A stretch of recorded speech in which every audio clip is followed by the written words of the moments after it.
Understand our modern political divide, we must first look back to the presidency of Franklin D. Roosevelt.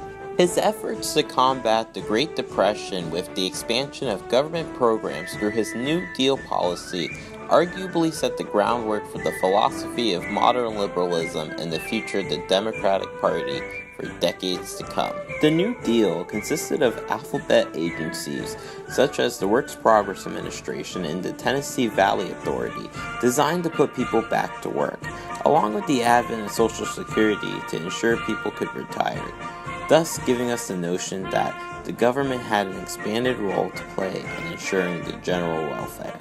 Despite some criticism from the right that the government was getting too big, these programs remained pretty popular, so much so that for the next 40 years, Republicans and Democratic presidents alike pretty much kept them intact.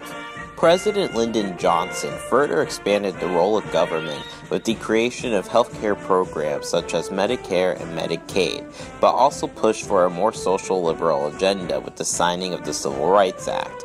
This led to the further advancement of equality for other disenfranchised groups such as women in the LGBTQ community, but it also led to the white segregationists and social conservatives who were once part of the Democratic Party coalition to leave. 1980s, white disillusionment and a sluggish economy led many to seek an alternative to the now stale New Deal policies. The election of Ronald Reagan was as transformative as the presidency of FDR. He preached the conservative principles of a small government that would require fewer taxes and fewer regulations. This also meant cuts to government spending on social welfare programs, while we increased spending on military defense. Reagan's rise was fueled in part by the moral majority movement, which held strong social conservative views stemming from their religious ties. This meant upholding the status quo in regards to the progress for women and minorities, in addition to being tough on crime. Today, we're still debating the merits of the frameworks given to us by the likes of FDR and Ronald Reagan. Do we pursue a liberal agenda that includes an expanded social safety net to provide opportunity for those in need?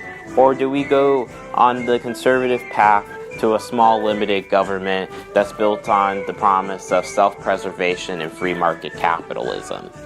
The truth is, the role that the government plays in our daily lives is a question that we've been debating since the dawn of our republic and will continue to debate till our country ceases to exist.